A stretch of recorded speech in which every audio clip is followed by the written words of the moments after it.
What we did is we posed the question, what if someone found this? What would they do? Okay. Where would they go with this information? And most of the time, you know, we got an answer that, well, you know, unfortunately you're crazy, please don't bother us. You know, Jonathan, I've thought about this a few times since watching the video, and, I mean, there's no way I can put myself in your place, but I'm thinking, you know what, I may have done the same thing.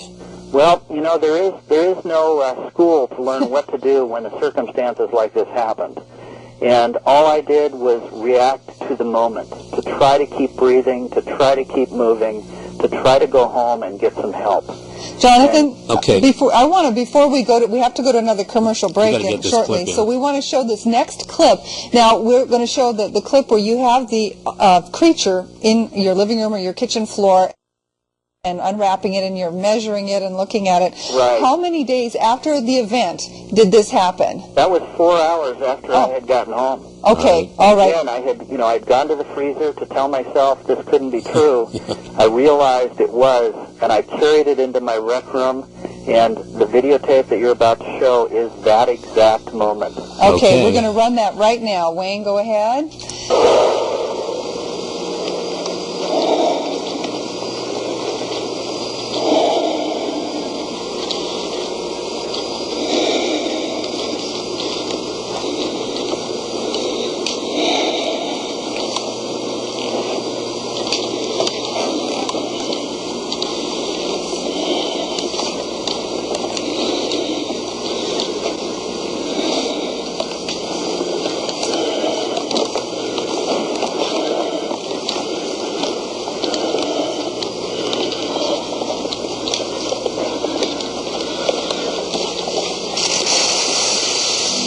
I opened this up, and again I was very sick. I was still having any troubles breathing, but I needed to record this. I needed to record it for me, if for no one else, to make sure that I was seeing what I felt was in front of me, what the reality of this moment was. So I did this alone, and I opened the blanket, and I looked at this body.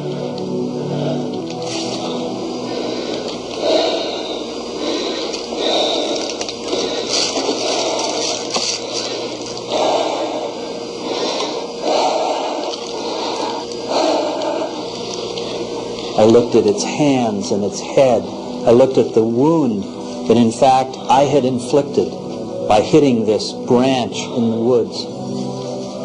I saw the blood.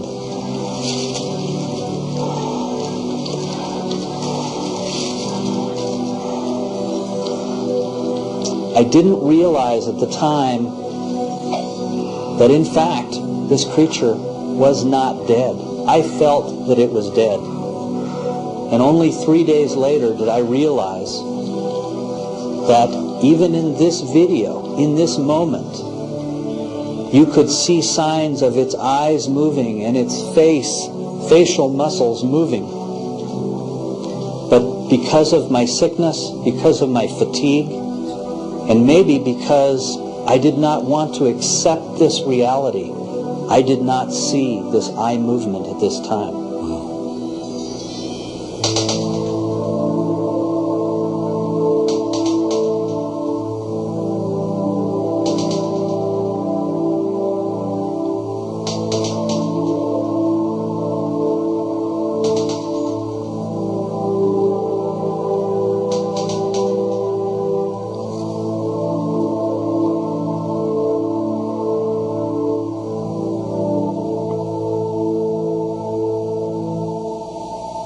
How long did you have this creature around your house? I had this creature in my house, in my possession for 9 days, where I was taking it out of the freezer, showing it to friends and colleagues that worked with me at the University of Washington Medical Center, and where we actually had the opportunity to take samples from the wound that I inflicted, the blood samples, the tissue samples of its skin, and also cranial material. So now we've got another. Now you're assuming all along that it's dead. Wait a minute. You're assuming all along that it's dead. All this time you're taking pictures and samples. When did you realize that It wasn't. Well, on the third day, I had plans to have someone come over to my house and look again at this creature, a professor from my university. And at the last minute, he called and canceled very abruptly, almost rudely. And I was a little bit upset, but hey, you know, what I was going through was upsetting enough. So I went back out to the garage where I had set up a table and some lights for him to look at the body, and I started putting this stuff away. And while I was doing this, I started to hear a noise that was coming from, like, underneath this freezer, and kind of a scratching sound. And I thought, well, maybe it's the compressor going out. And if this was true, I would have to find another place very quickly to put this because it would start decomposing. Well, for me to check this was simple, was to open the top of the freezer and look at the thermometer on the inside. And if the temperature was rising, obviously, it was breaking down.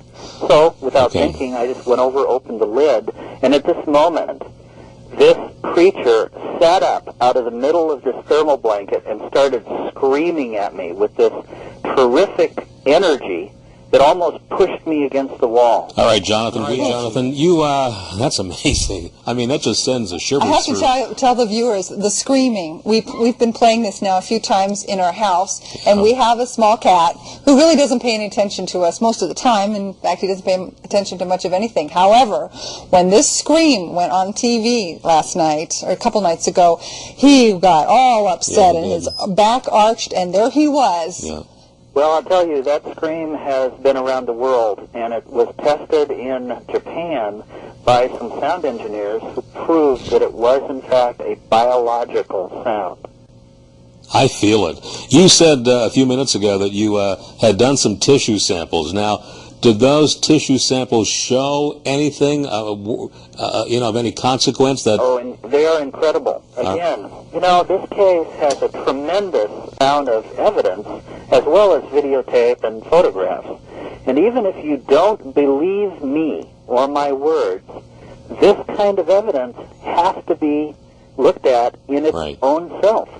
The tissue samples that we had, again, were from blood tissue and cranial matter tissue from the wound on his head. We did a pathology study case at the University of Washington Medical Center with the head pathologist who said no matter what he found, he would go public with this information. What we found is huge amounts of differences between human and animal. And one of the most impressive finds is that it had 46 chromosomes, exactly like human, but 9 of them were definitely not human, and the closest representation to those we could find was dolphins and sea tortoise. That means this creature was genetically engineered, most likely to work in our atmosphere. This was like a robot that was built to do this job. Well, that would make sense. The only reason, how else could it stay alive in a freezer for 3 days without any air? People say that, but, you know, we have to consider something.